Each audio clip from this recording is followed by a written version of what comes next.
Hi, good evening. Thanks for being with us on Business Live. Coming up tonight, founder of Collapsed Capital Bank, William Atu-Essien, reportedly negotiating with the Attorney General to have some of the charges brought against him dropped. Also coming up, Aviation Ministry debunks reports claiming it diverted a contract earlier awarded to LCB Worldwide for the disinfection of the country's airports. And what strategies should small businesses adopt to survive the impact of the COVID-19 pandemic?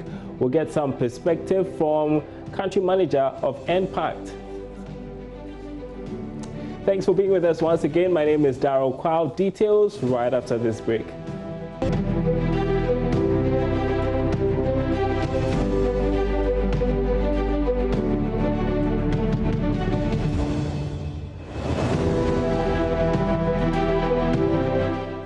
Tonight, the founder of Collapsed Capital Bank, William Atu-Essien, is said to have begun discussions with the Attorney General to have some of the charges brought against him dropped. This was disclosed in court by lawyers for Mr. Essien. Court correspondent Joseph Akabley monitored that for us. He joins me with more from what happened in court today. Joseph, will come to what charges Mr. Essien wants dropped. First, though, recap for us how we got here.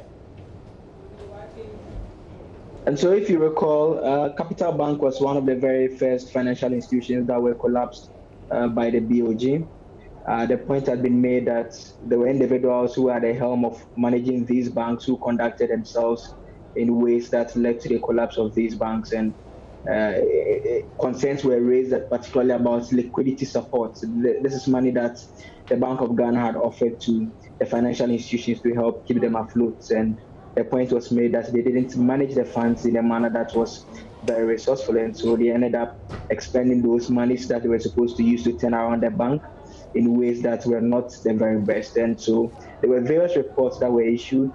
Famous among them was the Borders report, and the situation related to Capital Bank.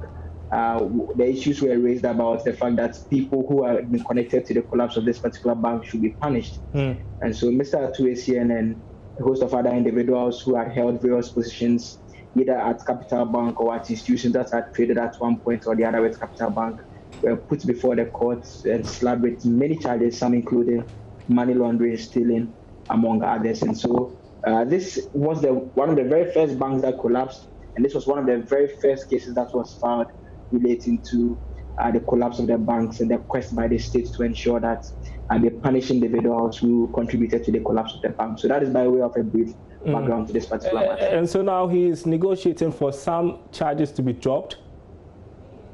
Yes, and so specifically the amount involved has to do with the sum of 27.5 million cedis, which according to the Borders report was money that he had obtained from the BOG that he was supposed to use for business promotion. It's the money that the Borders report had famously said was carried in a jute bag by Mr. Essien and distributed to some individuals.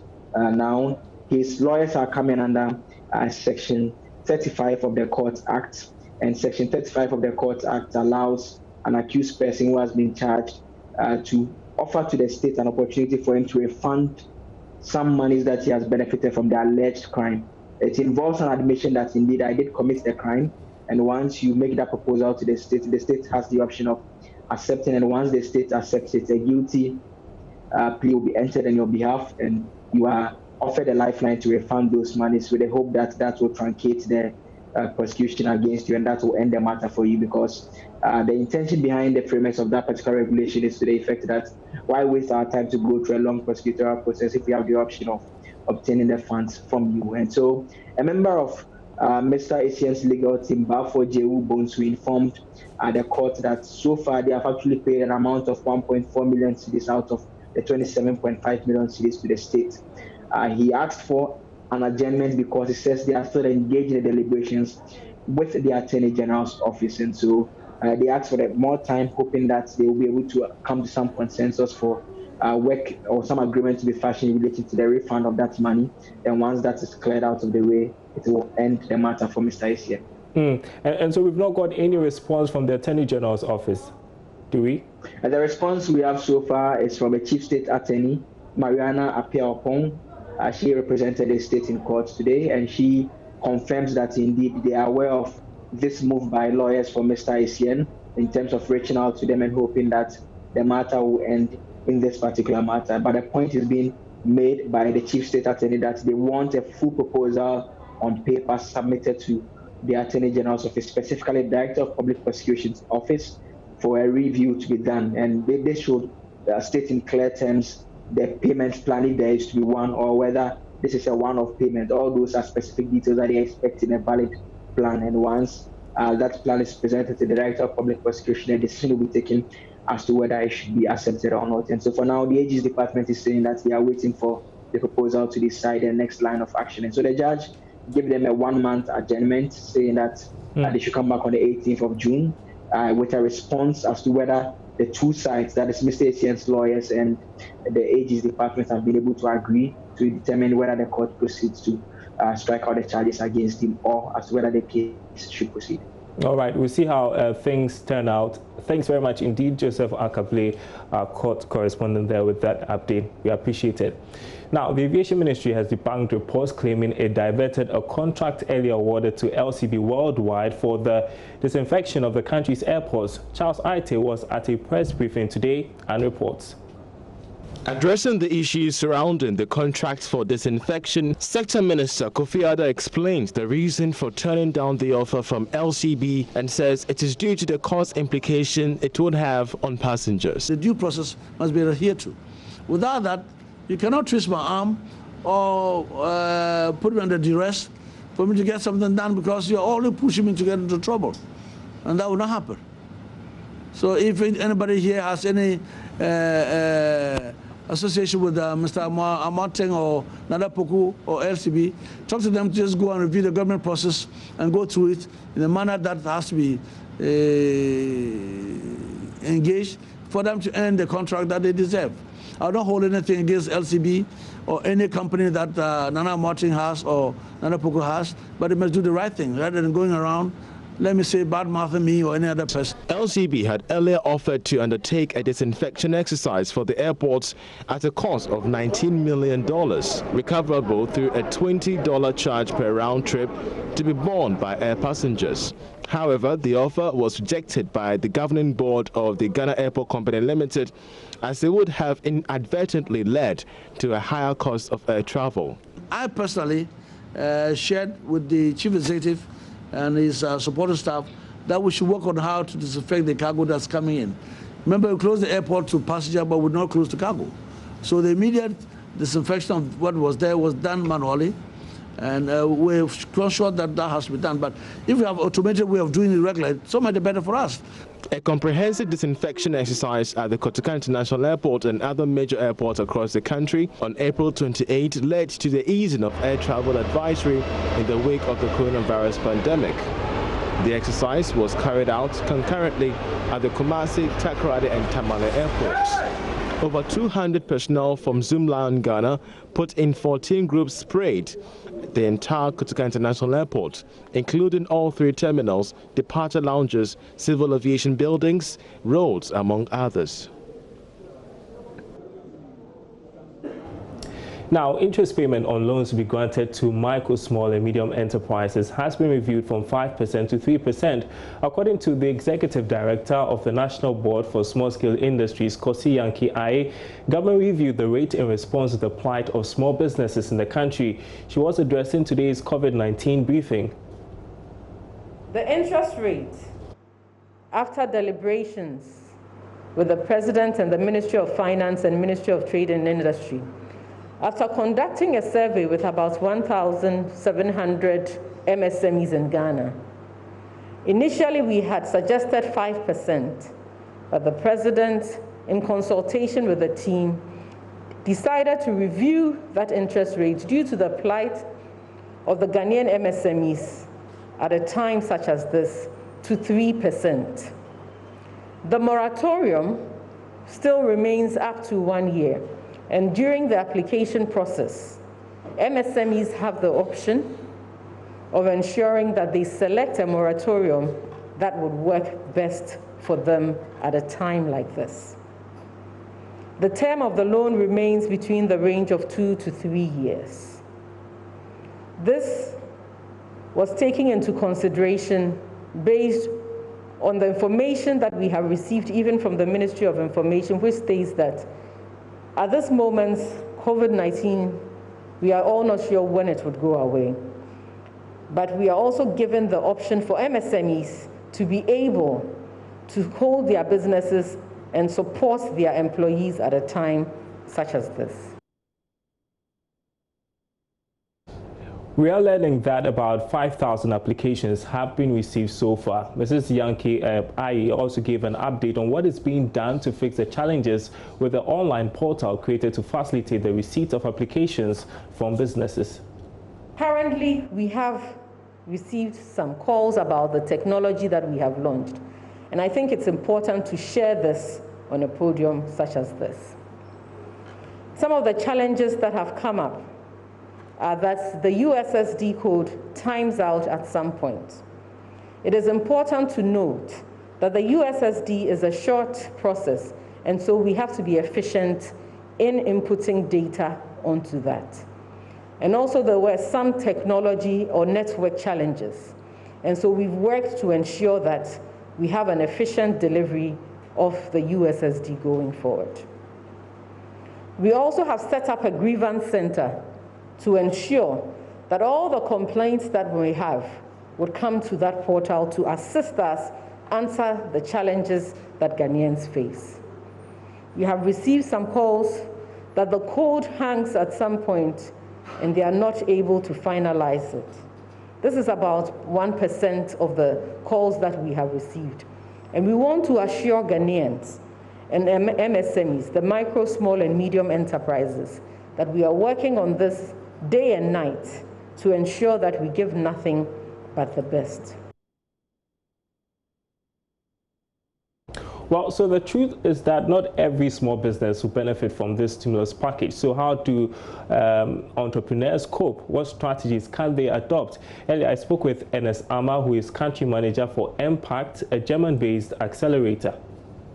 Entrepreneurs have to think this way. You were already in business before COVID-19 came. You were tapping into your own entrepreneurial drive, spirit to survive and to thrive in business. So I think it's basically the same thing, just that now we are in a very uncomfortable situation. So you need some stimulation to step up and keep your business going. But what can you do without that support? You have to go back to the drawing board and see what you can do differently. As you rightly said, not all entrepreneurs are going to benefit from this. And the whole underlining and justification for a stimulus package is to incentivize, is to encourage businesses to keep moving, is to also sustain their cash flow and keep them liquid.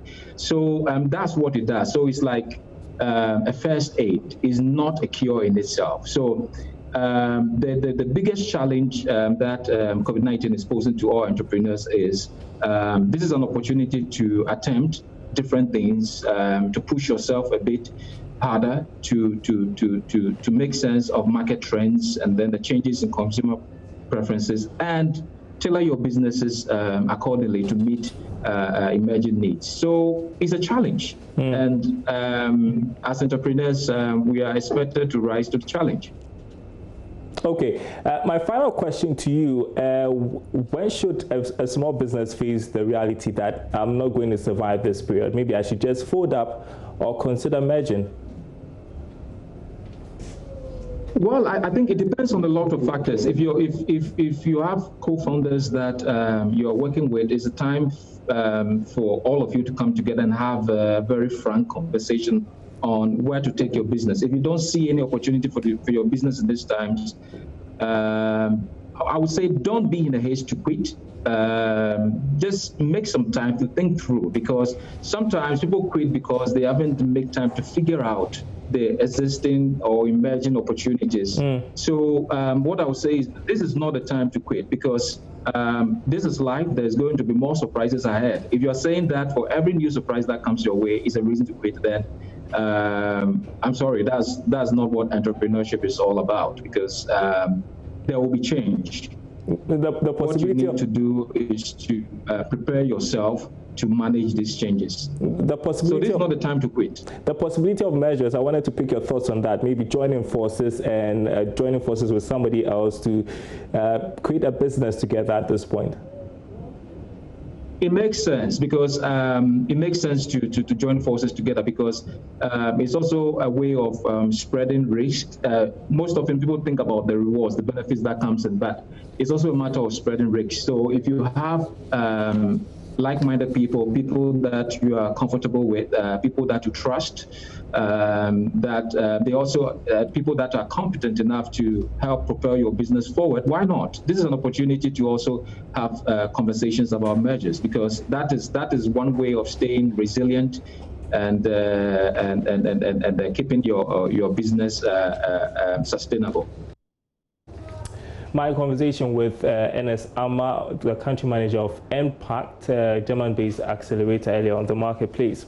Now let's take you to the Ashanti region, where the Kumasi Metropolitan Assembly says it is considering relaxed rent, levies and rates on businesses. It is in response to calls by business operators for some interventions to reduce the impact of COVID-19. Prince Apia has more in this report. The effects of the COVID-19 on businesses in Ashanti region has been very impactful. So businesses and business operators have often called on authorities to relax on the levies, rates and taxes that are imposed on businesses here in Ashanti region. Considering the uncertainty in the system now, the flow of the business has changed a bit. Those who used to supply on credit, because of the uncertainty, nobody knows what's going to happen. They are all demanding on cash. All of a sudden, you have to buy on cash.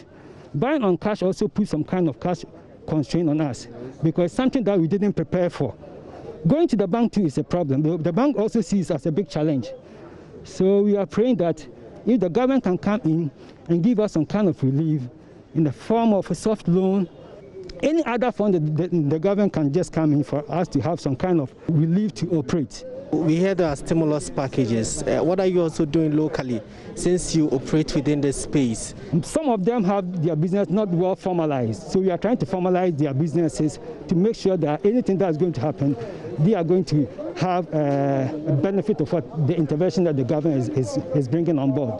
This came to fore when the Ashanti Business Owners Association donated 40,000 Ghana cedis together with some PPEs to the Kumasi Metro Health Directorate and the Kumasi Metro Assembly. Leadership of the Kumasi Metropolitan Assembly say they've been in contact discussions with business operators in the region and they might consider it. We've been speaking to the coordinating director of the KMA. To look at maybe easing the payment of rent and other taxes to us. But I heard the secretary expressing concerns about some of these things, and we have heard them right. You know, we are all business partners in development. We have been having a series of meetings with them, yes, and so it means that we need to sit down and discuss their concerns and see how best as an assembly we can also, do something to ensure that the environment for business becomes something conducive for them, so that what they are contributing to us as an assembly, they will be able to discharge those responsibilities. My name is Prince Apia, reporting from Kumasi. And we move up to the Upper West region, where Royal Cozy Hills Hotel in the Jirapa municipality has donated Veronica buckets and assorted items worth 120,000 Ghana cedis for distribution to the various municipal and health directorates in the Upper West region to help in the fight against COVID-19. JoyNews' Upper West correspondent Rafiq Salam has more. Dr. Binsali noted that though the country to a large extent has been successful in containing the spread of the coronavirus, the major tax on hand now is the stigma attached to persons who recovered from the disease. He said lots of people who recovered from the disease are now being stigmatized by some members of the community for being infected with a disease they have no control of. Dr. Binsali said stigmatization is therefore a threat to the success of the fight against the COVID-19 pandemic, urging for all soldiers to be behind the wheel to ensure that it is completely defeated. It is not through any fault of those who have contracted the disease It is sheer providence. So let us continue to sensitize the Ghanaian public so that people who are suspected to have contracted the disease or the patients themselves, we need to show them love and affection.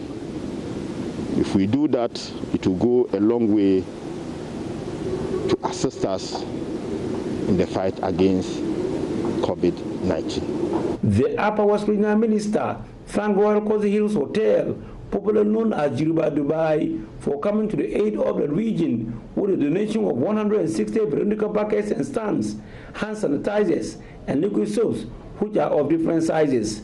The rest are 96 jumbo-sized tissue paper rolls, pull-up banners, posters, and flyers. Project engineer of Royal Cozy Hills Hotel, Charles Gemina, donated the items valued at 120,000 Ghana cedis on behalf of the Chief Executive Officer of the multi-million-dollar Hotel Safari Project, Eric Johnson. We have posters and then flyers too. We have a lot of about 10,000 flyers that you can distribute around. And then there are banners too that we put in enclosed areas to educate people. So in this regard, I would like to urge everyone here and then the general public to adhere to the preventive measures, the preventive things that we are bringing. And then what has been said, every information that you have about preventive, it's better to prevent than to cure, so that we will, at the end of the day, come and have a virus-free region. Reporting for JoyNews, Rafik Salam. Wow. And finally tonight, some food matters. The Chamber of Agribusiness Ghana is calling on government to make use of modern technology to avert increasing post-harvest losses. Now, according to the Chief Executive, Anthony Morrison, some foodstuff do not make it to the market largely due to poor roads. This, he believes, has contributed to the increase in food prices. Technology is very essential, and post-harvest technology is not only mitigating effects on the economic scale, but also it helps in food security on a broader large scale. For instance, if government can devise a way, or there are technologies that can store yam for 2 years, okay? Times that we do not have enough yam, they can release this on the market for us to eat. And you understand that times that we do not have market, prices jump more than 30 to 40%, okay? It's also as a result of our farming system being based on the rain, natural rainfall or rain-fed. Then also you understand that in the northern part of Ghana, they have the unimodal system of farming. So they farm once a year. Meanwhile, in the south, they have the bimodal system of farming. So they do the 2 years farming system. Technology, when well used, can support all these issues that we are talking about. The Malabo Declaration have requested of government to make available at least 3% of their budgetary allocation for agriculture. And it must be an increasing budgetary allocation. And most governments have not been able to do that. The last time we were looking at the CADEP score for Ghana, we did 6.2. And I think that as an agriculture country, it should be hitting like 8 to 9. That is when we begin to talk about agriculture being the hub or the economy base of Ghana. So it's something that needs to be done. That's our program tonight. More news on our website, myjoyonline.com/business. You can read more about the founder of Collapse Capital Bank asking for charges to be dropped. My name is Daryl Kwao. Thanks for watching. We'll be back same time tomorrow.